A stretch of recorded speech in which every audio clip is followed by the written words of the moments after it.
Welcome back to PixelPromenade Intersections, Bridging Boundaries, Co-Creating Tomorrow. I'm Nico Marzian, your host, and thank you for joining me today.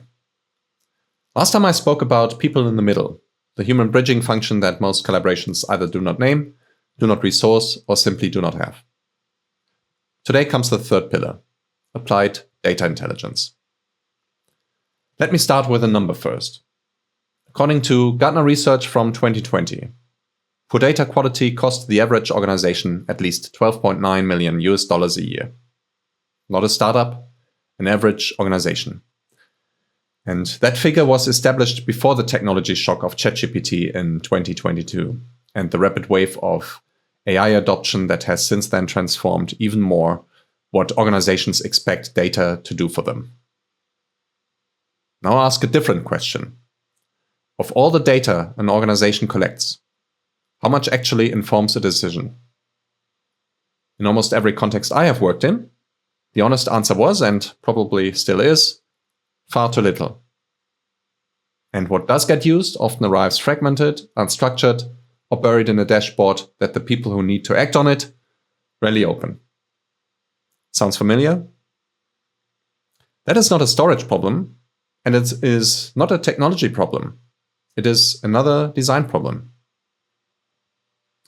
Applied data intelligence is the use of data, analytics, and AI as practical tools inside collaboration, always in service of a question, a decision, or a better outcome for the people involved. The word applied is carrying most of the weight in that definition. It is the difference between data collection as a reflex and data as a decision tool, between AI as a hyped, expensive spectacle and AI as something genuinely useful with one consistent focus. What does this help us understand, decide, or do? If that question cannot be answered clearly before the work starts, the initiative is not yet ready. 3 principles anchor this pillar. The first is meaningful use cases first. The question, what are we trying to understand, has to come before any data architecture decision, any tool selection, or any discussion of storage or model design. Because you define the question first and then you build toward it, right?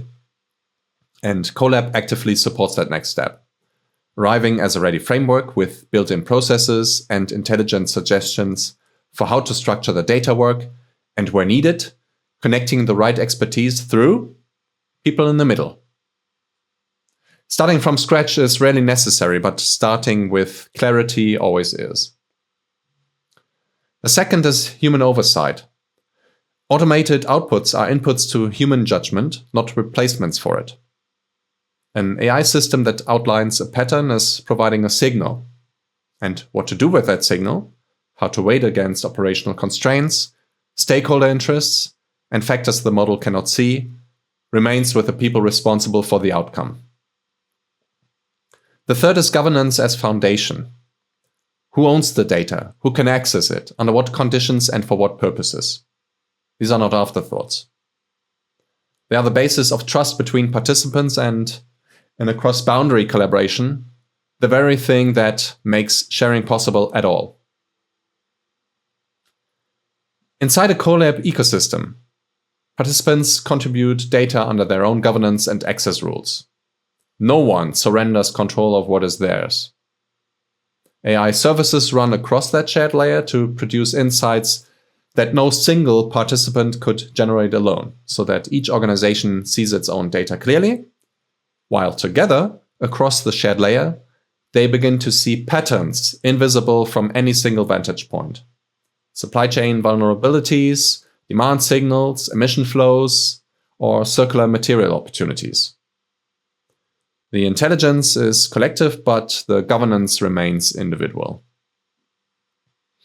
And the data flowing through that ecosystem is not limited to what participants consciously share. IoT and industrial IoT sensors continuously generate real-time signals from machines, vehicles, logistics assets, buildings, and infrastructure. They are collected, harmonized, and connected within the shared layer, then enriched against each other. Sensor reading gains meaning alongside a logistics record, an atmospheric measurement, or a production schedule. What was previously invisible, a pattern distributed across thousands of data points from multiple sources, becomes visible and manageable, flowing back into practice as triggered process adjustments, updated knowledge bases, or current project wiki. A hypothetical example. A smart city consortium is trying to optimize traffic flow and air quality simultaneously. Two related goals involving actors with very different mandates and data environments. The city has mobility data. A private operator has real-time vehicle data. A research institution has atmospheric modeling capability. And sensors across the city generate continuous readings that no single actor currently uses to its full potential. Together with a shared data architecture, agreed access rules, and an intelligence layer that models across all sources, they run scenarios impossible in isolation, moving from intuitive decisions to informed ones, and pointing out interventions that no single actor could have identified alone.